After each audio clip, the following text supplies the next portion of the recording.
So, hello guys. So, yan. I think okay na po tayo.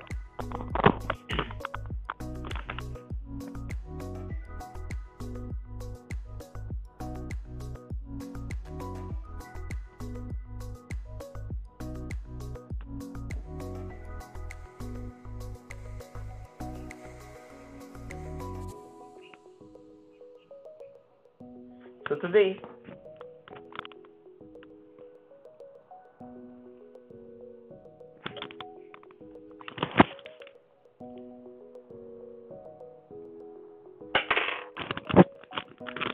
hello guys. So, welcome to When in Halifax. So, today we will discuss about immigration and I'll show you the screen. So, yan. Sine-check lang natin ang ating audio. Kumusta naman.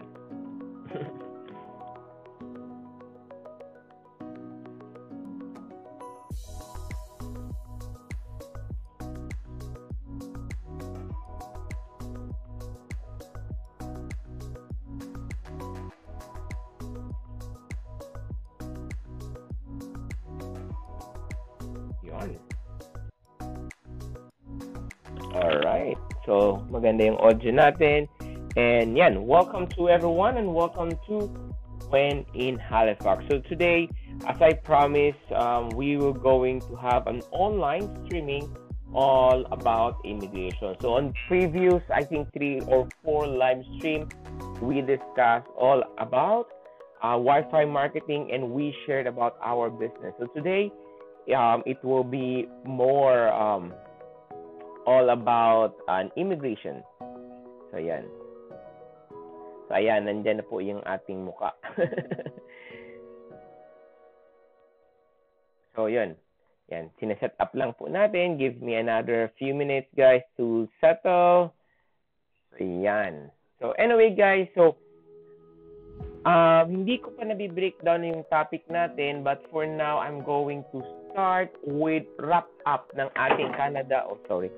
We will wrap up with our Canada immigration series. So I already discussed on the Canada series about the proof of funds. We already discussed about the English test.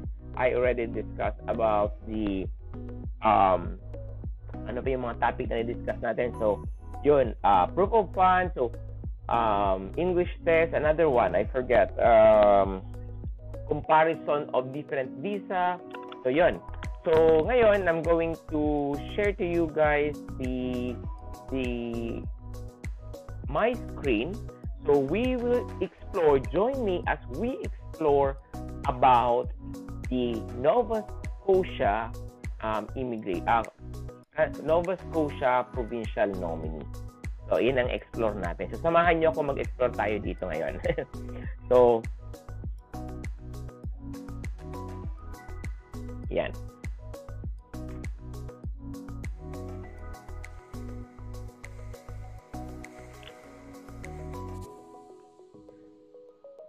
Bawasan ko lang yung guys, yung background audio natin. Yan. So, sabihin lang kami guys kung ang aking audio ay very loud. Kung masyado malakas yung background audio, nakaka-bother.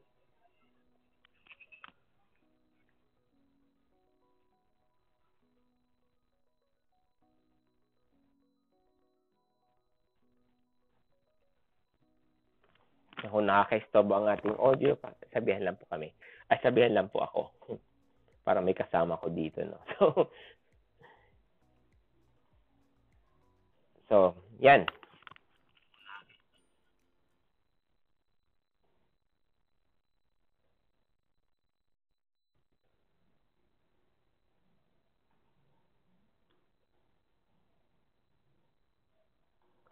So we will start from our presentation with provincial nominee. So bakit po provincial nominee? Because when in Halifax is focused on the provincial nominee kasi nandito po tayo. When in Halifax is in Nova Scotia. So if you are planning to immigrate here in Nova Scotia as provincial nominee, this topic is for you. So guys, To clarify everything, to clarify and tawag nito, disclaimer. I am not a licensed immigration consultant. I am not an expert in immigration of Canada. What I am sharing to you is the information that I learned and I experienced. So yung na-experience ko po na pag-process namin dito sa Canada. So again, disclaimer po tayo, I am not a licensed immigration consultant. Maybe soon, maybe next year, but for now that I make this video, as you watch on this video, I am not a licensed immigration consultant. So it's all up to you. If you're going to watch this, please verify to the official website. So what I am doing right now is I'm going to share my experience, and I'm going to show the source. I'm going to discuss the website. So, pinaka main objective natin ngayong live stream is number one, I'm going to show you the official websites of Nova Scotia Immigration and Canada Immigration. So as you can see in our screen, the official website of provincial nomination program of Nova Scotia is novascotiaimmigration.com. And the official website of Canada is canada.ca. So it's very easy to remember. So anyway, guys, we start from provincial nominee. What is provincial nominee? So to easily understand, guys, gagamitin natin yung layman's term. Ang provincial nominee is parang ganito lang yon. Yung Nova Scotia nagsasabi na itong taong nag-apply na to is kailangan ko. Albor ko na to. Ako nang bahala dito. So ang gagawin ko as Nova Scotia, bibigyan kita ng 600 points, applicant, bibigyan kita ng 600 points, and ikaw naman applicant, a-apply ka ng Federal Skilled Worker, yung CRS mo ay tataas yun. Kung meron ka ng 400 something, which is yun nangyari sa akin, nagkaroon ako ng another 600, which is around 900 something, so mabibigyan ka ng invitation to apply ngayon ng Federal Skilled Worker. So, Nova Scotia is parang nagsasabing, ako nang bahala sa'yo, ang tawag nito, ako nang bahala sa'yo, basta pumunta ka lang dito. Parang something ganun. So, provincial nomination is Nova Scotia, nagkakaroon sila ng PNP kapag nangangailangan sila ng specific na profession. Like for example, kailangan nila ng mga healthcare providers. Kailangan nila ng mga like for example, early educator.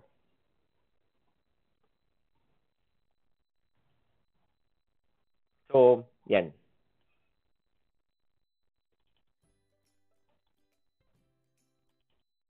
So, yun. Ang, meron silang demand na, tawag nito, profession. So, last year, ngayong 2019, hindi pa nag-open ng provincial nominee. Pero last year, I think, correct me if I'm wrong, nag-open ang provincial nomination sa Nova Scotia ng 3 or 4. Sa 3 at 4 na yan, hindi nawawala ang nurses.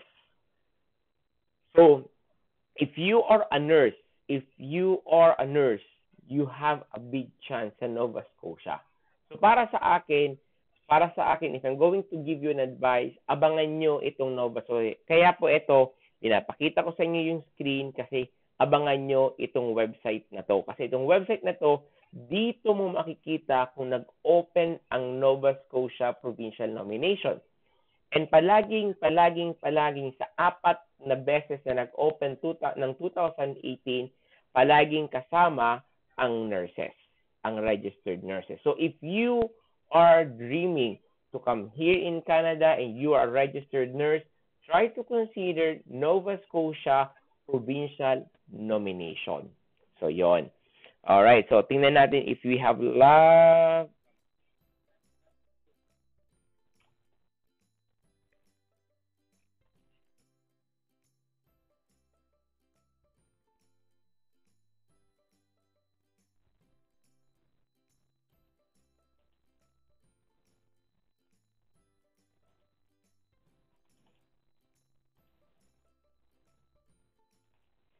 So yun. The next thing is now we are in Nova Scotia immigration. Gagawin natin is marami siyang mga sub pages. So ang gagawin mo is visit the immigrate. Yun mo nang unahin mo. Then focus tayo dito. Maraming option na naman. So nakakalito. Disregard mo po niyan. Disregard po natin yan. Focus tayo dito sa Nova Scotia Demand Express Entry. So dito sa Demand Express Entry, meron ditong dalawang Category A and Category B. Okay? So sa Category A and Category B, tatandaan lang natin ito naka-close parenthesis. For applicants with job offer. With job offer. Ang nakalagay dito will remain open. So dito naman, Category B, applicants with experience in opportunity occupation. So dito po sinasabi natin sa opportunity occupation, ito yung mga pag nag-open yung Nova Scotia provincial nominee, may listahan silang profession na kailangan. Ang tawag dito sa listahan na is opportunity of occupation. May listahan yan. Ito yung hinahan ko, finance, public public relation yata yon. Tapos merong nurses, and then finance. I think something, meron siyang listahan. So anyway, para mas madali naman maintindihan yung category A and category B, ang category A is kapag nandito ka na sa Canada. Kasi sabi nga, meron ka ng job offer. Tapos sa category B naman, pwedeng wala ka pa dito, pero nag-apply ka kasi kailangan Nova Scotia ng nurses, nag-apply ka. So pwede nasa ibang bansa ka, nasa Pilipinas ka, pwede kang pumasok dito sa category B. So yun po yung entry po natin. Ang entry ko po is category B.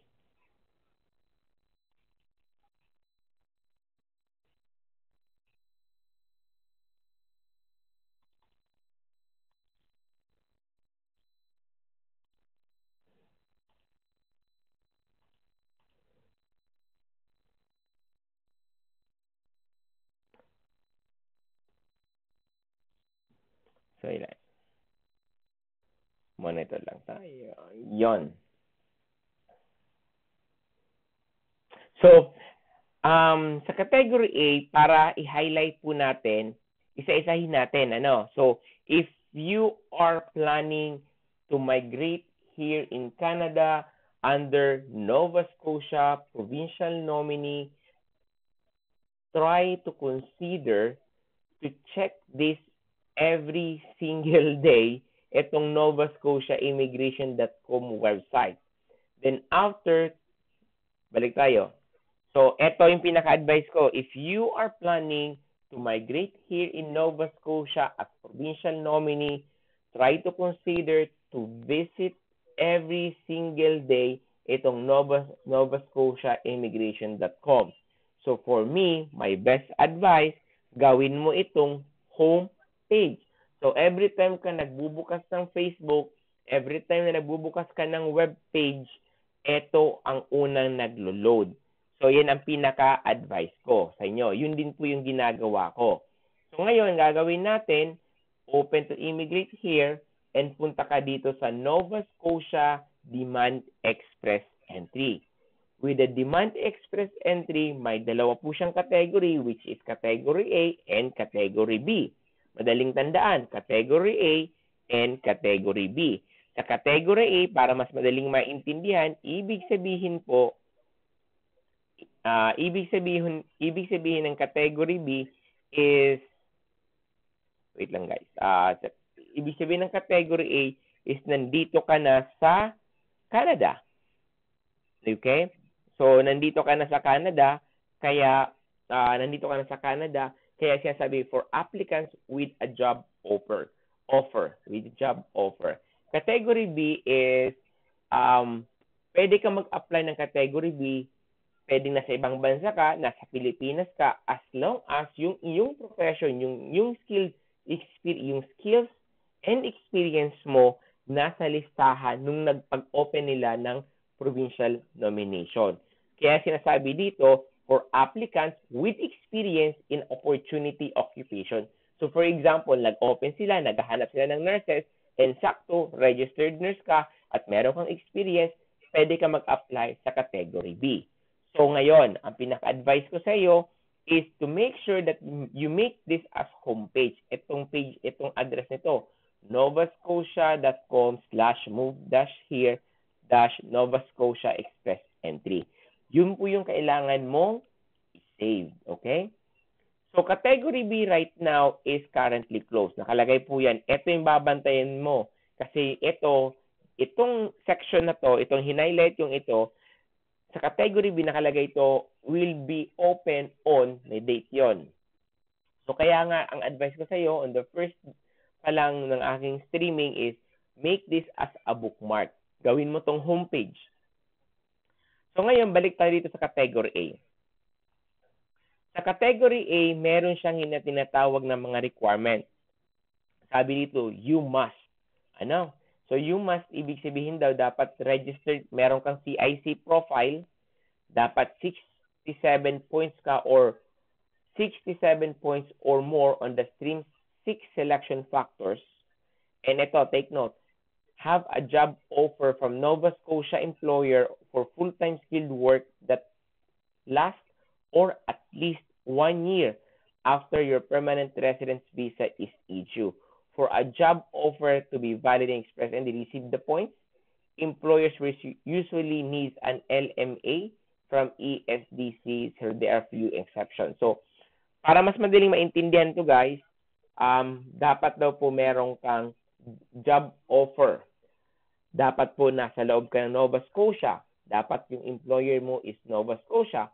Pero kung iisipin, common sense yun. Kasi nag-a-apply ka po ng Nova Scotia provincial nominee. Of course, your employer should be in the Nova Scotia. So, dapat yung employer mo nasa Nova Scotia.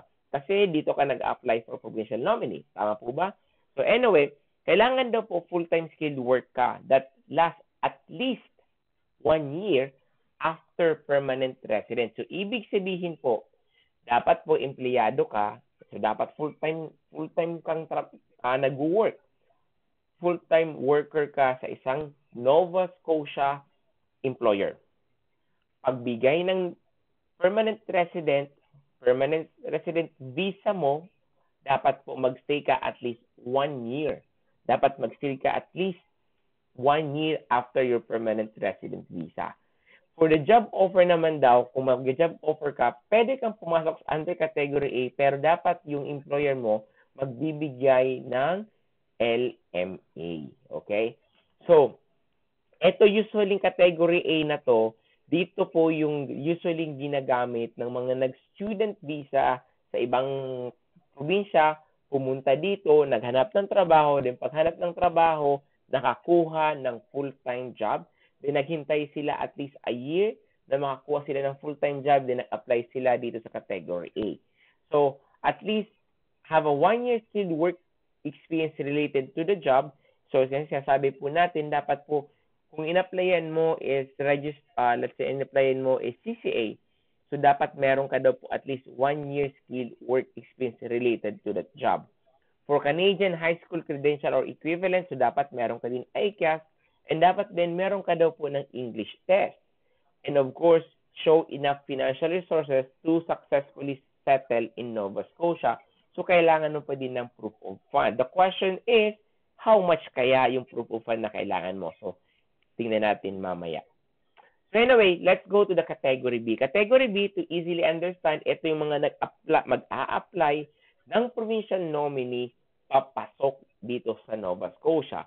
So category A, category B, mas madaling maintindihan. Pag category A, nasa loob ng Canada. Nasa loob mismo ng Nova Scotia. Category B, sa labas ng bansa, pwedeng nasa Pilipinas siya, nag-apply siya dito. So dapat kailangan daw be in one of the target occupation as identified to Nova Scotia Demand Express Entry. So ito yung sinasabi ko, pag nag-open yung category B, may lalabas yung listahan ng mga in-demand or in-demand na occupation or mga list of occupation na kailangan nila dito sa Nova Scotia. So usually, sa 3 or 4 na pag-open nila last year, 2018, palaging kasama ang registered nurses, finance, and at the same time yung early childhood education. So palaging kasama yon. So dapat po kasama yung iyong experience at education. Yung dapat meron kang experience sa list na yon, dapat yung experience mo at education mo related doon sa nakalist. Ngayon, what if, sir, hindi po nasa lista ng trabaho ko? Sad to say, hindi ka po pwedeng mag-apply ng provincial nominee of Nova Scotia under Category B.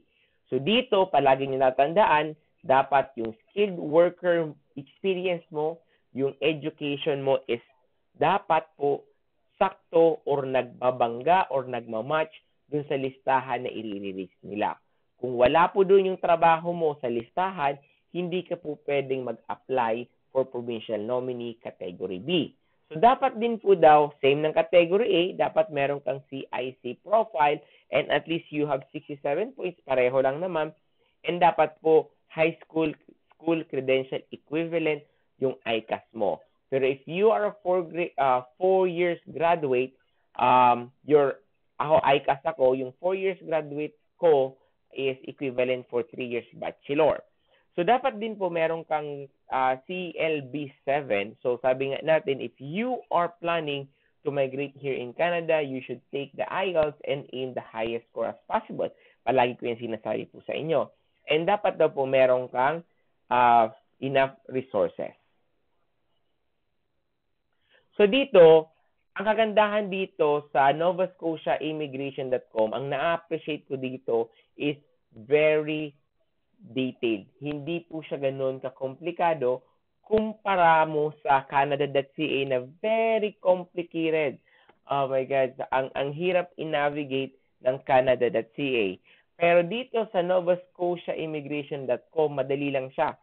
Punta ka sa immigration, hanapin mo lang to, Nova Scotia Demand Express Entry, hanapin mo category A and category B, then sa baba, nandito na yung guide. Tingnan natin yung application guide.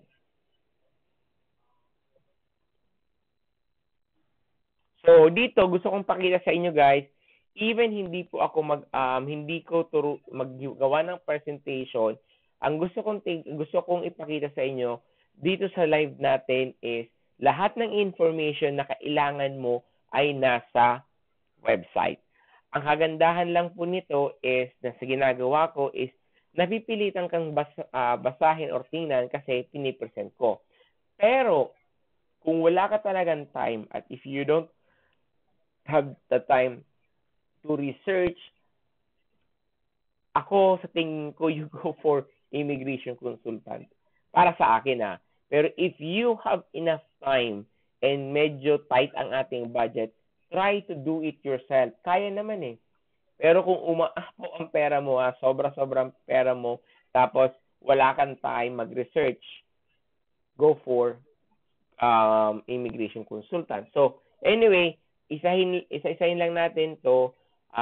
We will go for yung mga highlights lang. So, i-rundown ko lang to. Then, move to tayo sa canada.ca. Ang gusto kong makita dito is yung mga documents na kailangan. So, nandito lang naman na kailangan daw po, wag po tayong magpipeke ng mga or misrepresentation. And if ever mahuli ka, pwedeng mga false statement, false information, ang ibig sabihin na misrepresentation. False statement, false information, false altered documentation. So, yun, information, pwede ka pong ma-deny. Okay? Your application will be refused. So, dito, sa use of representative, kailangan mo din siyang i-declare So let's move down.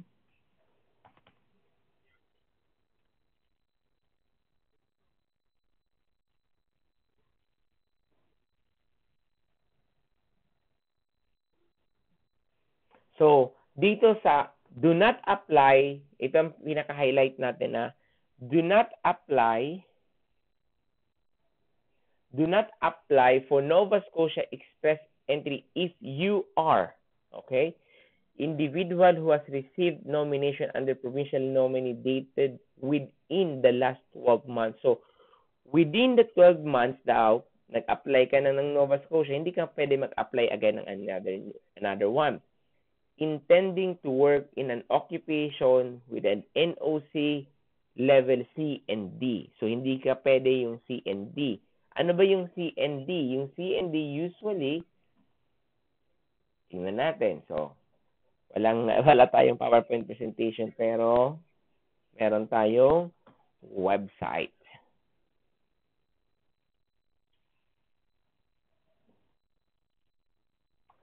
So, a grandparent and parent and spouse or common law partner of Canadian citizen or permanent resident living in Canada. So, kapag PR yung spouse or yung parent, hindi pwede mag-apply siya sa category B.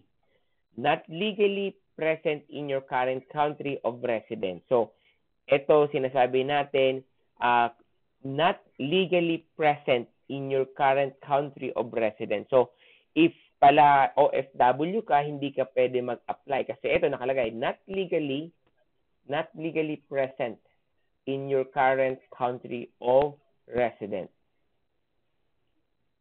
Not legally present, illegal, in your current country of residence.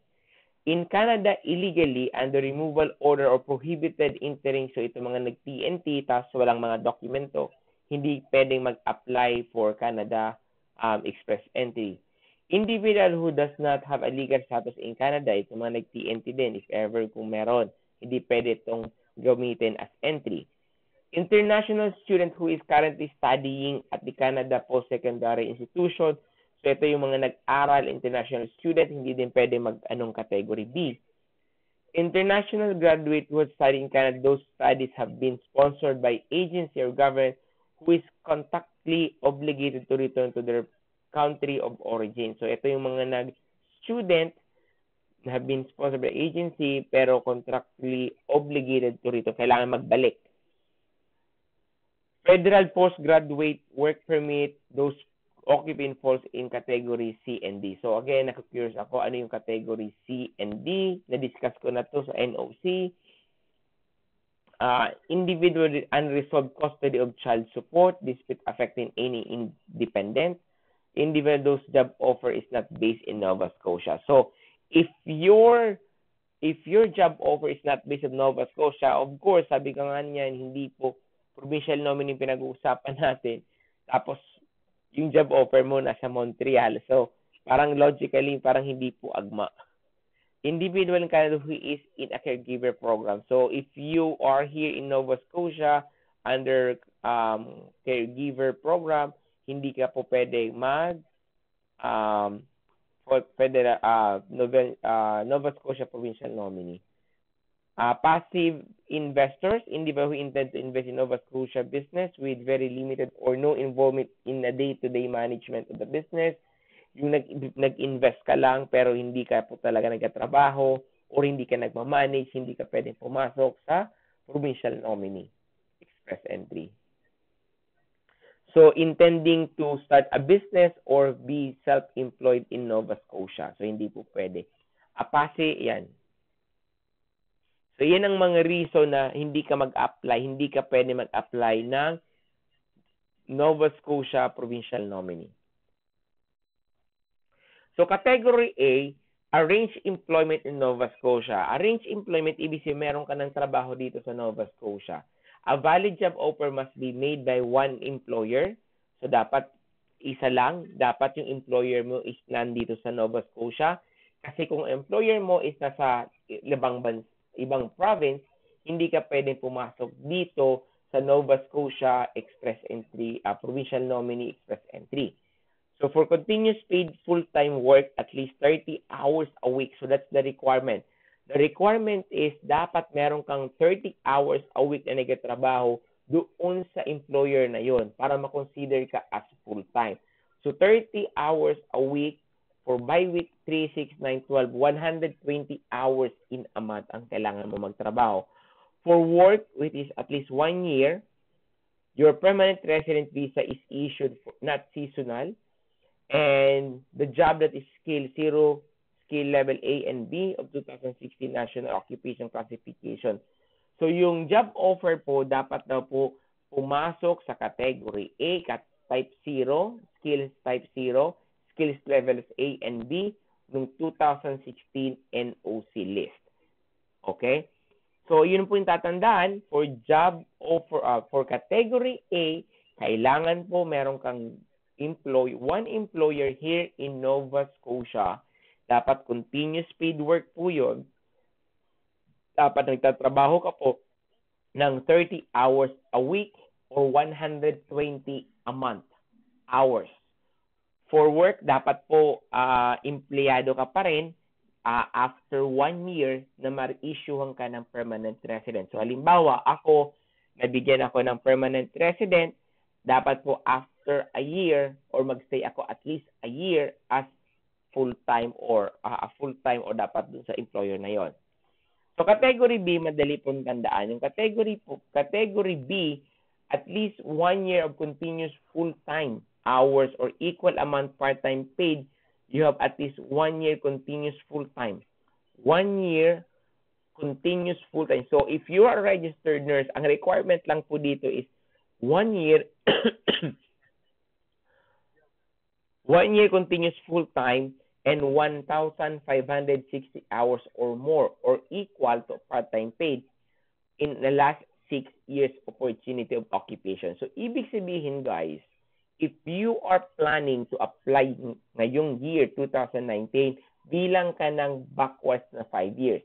So, dapat 2019, 18, 17, 16, 15, 2014 dapat empleyado ka na ang trabaho mo is 1,560 hours or more full-time in a year. So, dapat minimum is 1 year, pero dapat empleyado ka within 5 years. So, kuhanin nyo guys. The following occupation lists represent the occupation where there may be an employment opportunity in Nova Scotia. The occupation are classified with the Nova Scotia Classification 2016, whether the candidate qualification and experience match the requirement of the job. So, eto po guys yung mga listahan. Listahan ng profession na kailangan dito sa Nova Scotia. Financial auditor and accountant, other financial officers, professional occupation in advertising, marketing, and public relations, administrative assistants, accounting technicians or bookkeepers, civil engineers, registered nurses, licensed practical nurses, college and other vocational instructors, paralegal, and social and community service workers. So, these are the list. Ito guys yung kailangan. Ito yung palaging lumalabas kapag may provincial nominee. So, if your profession, if your experience is in this list, this 11 list, try mong abangan ang Nova Scotia. Baka meron ka pong opportunity. And then, next is meeting the minimum requirements. Meeting the minimum requirements is CLB7 for English test. And dito po yung sinatawag nating dapat po meron kang 6-7 points or more out of 100 from the following 6 selection factors. So, paano to kino-compute? Meron akong ginawang video, hindi ako nagkakamali, about computation of 67 of the 6 selection factors. So, i-discuss na din natin to mamaya.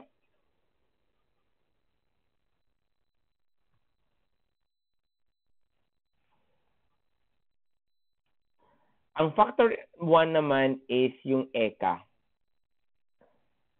Yung ECA is a maximum of 25 points And then, so eto guys, yan, nandito. So etong guide na to, Demand App Guide English -1 PDF form. Download this and try to read this one. Nandito lahat eh. So, ang pinaka-requirement ng category A and category B is dapat daw po dun sa 6 factors dapat 67 points ka or more out of 100. So, ano mangyayari? So, kung university degree ka or doctoral or PhD level, automatic you will get 25 points. University degree or master's degree, you have 23 points. Kapag postgraduate, 22 points. Pag postgraduate diploma program of 3 years or longer, 21 points. So ako guys, nandito ako sa 21 points. Language ability is, madaling tingnan, pag CLB 7 ka, 4, 4, 4, 4, so 4, 8, 12, 16. 16 points yung makukuha mo. Kung CLB 9 ka, speaking mo is 6, CLB 6, 6, 6, 6, so you will get 6, 12, 18, 24. Ang total points, maximum CLB, maximum na points mo makukuha sa language test is 28 points. 6, 12, 18, 24.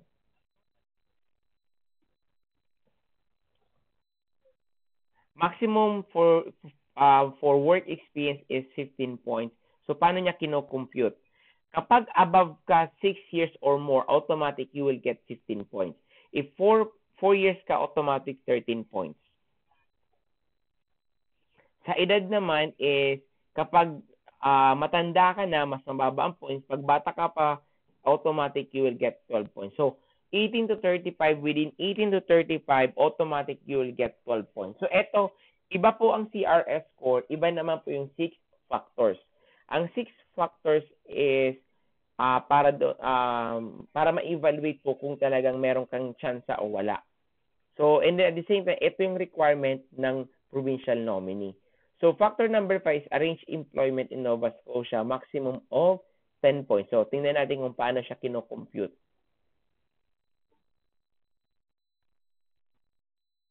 Kapag merong job offer, recruitment, yun, automatic na makukuha mo yung points na 10 points pag meron kang trabaho. Valid offer made by the employer, continuous work for work at that is located in Nova Scotia. Yun. Arrange employment, so meron kang 10 points.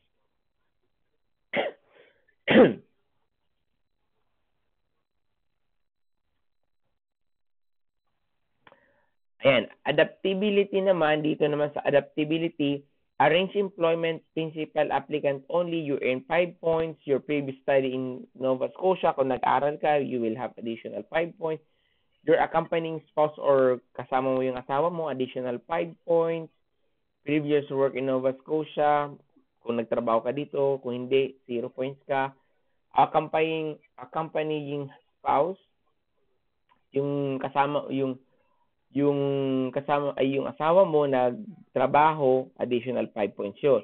Kung ang asawa mo nag-aral dito, an additional 5 points na naman yon. Common level of language proficiency, mataas po yung, meron siyang at least CLB 4 or higher in the for language ability, may additional 5 points yon. So yun yung pinakamaganda kasi makakadagdag yun sa yung 6 factors. So again, 6 factors, iba tong computation na to dun sa CRS score. So for me guys, try to download this. This PDF is downloadable doon sa link natin kanina.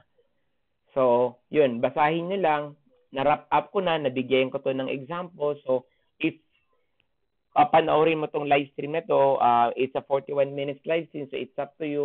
Skip mo na lang. Pero, na-wrap up ko, nabigyan ko kayo ng example para mas madaling maintindihan. So, kung ako kasi magbabasa nito, word for word, medyo mahaba po to. Baka abutin tayo bukas. So, dito, highlight ko lang to.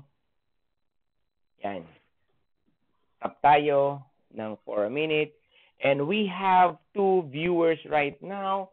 I want to say, kumusta po kayo ngayon? So, if you are watching, please comment. Mag-hi naman po kayo para po may kausap po tayo. So, yun. Pahinga lang. Pahinga. Pahinga ng konti. Say comment where's your location, and yun.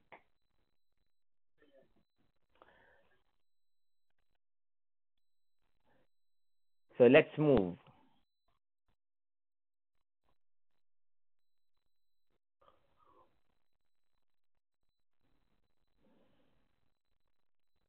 Sa proof of funds, i-discuss ko na to, paulit-ulit ko na to, pero tingnan pa din natin. Sa proof of funds is, madepende po yan sa number of composition po ninyo. Yun po yung mga requirements.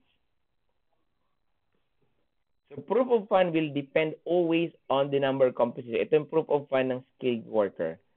So, if you are a family member is 2, ibig sabihin kayo dalawang mag-asawa, 15,000 yung proof of fund mo.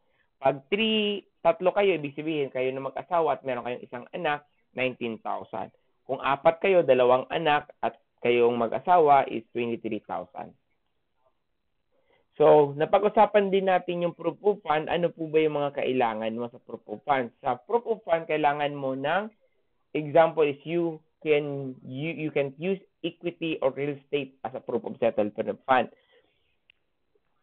So, ibig sabihin guys, if you have a property, a real estate, hindi mo siya pwedeng gamitin as a proof of fund. Ano yung pwede mong gamitin? Proof of fund po daw, dapat po, proof of fund, you must get an official letter from any bank or financial institution where you are keeping your money. So, ibig sabihin guys, yung proof of fund, hindi lang basta passbook ang ipapadala mo, kundi dapat po is official letter doon sa employer mo. Official letter doon sa bank account mo or sa bank mo kung saan ka nag-open. So, kung printed financial institution, dapat merong letterhead, include their contact information, may address, telephone number, and email address, include your name, outstanding debt such as credit card, debts, and loan, include for each current bank investment account, account number, date each account was open, current balance of each account, the average balance after 6 months. So, ito po yung kailangan tandaan natin if we are securing or if we have question about proof of fund, ito po yung highlight natin. So, again, this is one of my proof that every information that you needed is in the website. It's in canada.ca. Tingnan nyo po yung source natin. It's in canada.ca. So, all the information that I am sharing to you, aside from my experience, it is from canada.ca. So, balik tayo.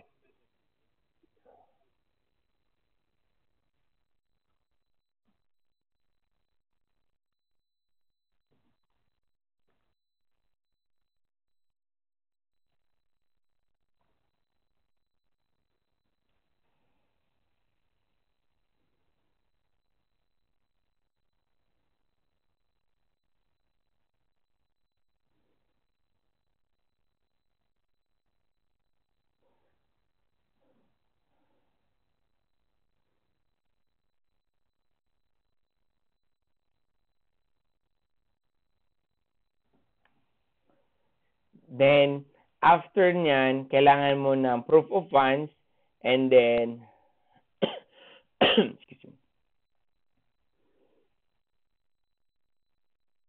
settlement plan. Sa settlement plan, ito yung pinaka-important sa settlement plan. Papaplanuhin mo kung anong gagawin mo. So dito, you must show daw you are genuine intention in settling Nova Scotia.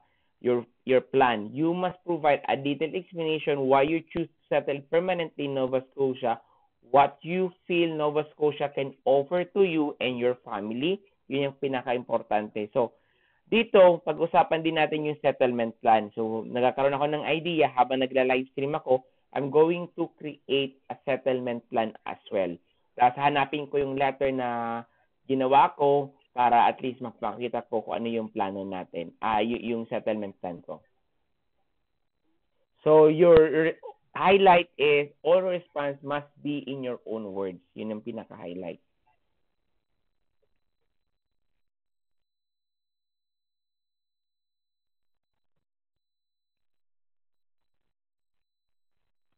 Sa settlement plan, titingnan mo lang yung paano yung paplanuhin mo. So, para kang gumagawa 5 years plan or 10 years plan mo. Kapag nakapunta ka, nabigyan ka ng pagkakataon na makapunta dito sa Nova Scotia, what is your plan? So, yon. So, ito is like a checklist. Ito, document checklist. Ito yung kagandahan kasi hindi ka mawawala eh. Kasi dito sa form na to, kapag print mo to, i-check-check mo lang to. So, nandito yung mga forms na kailangan mo fill up, yung mga documents. So, eto, ganito pa po yung mga sinubmit ko. And I think last year is more on online. So, nandito lang din yung guide. So, anyway, we go back to the official. So, yan. I've been live for more than 40 minutes. So, I think I need to say goodbye for now. So, I hope I able to share my plan actually guys is to discuss also about the federal skilled worker and how to fill up forms. Yan sana ang plano ko pero masyado nang napakahaba, medyo makati ng aking lalamunan and 10 p.m. na dito ng gabi at bukas meron po tayong trabaho. So anyway guys, I'm being transparent, live na live po tayo dito. So anyway guys, today's discussion is all about Nova Scotia provincial nominee. So if you, to wrap up everything, so if you are planning to migrate here in Nova Scotia, always remember there's a list of profession na kailangan nila. So, dun sa list na yon, ito yon.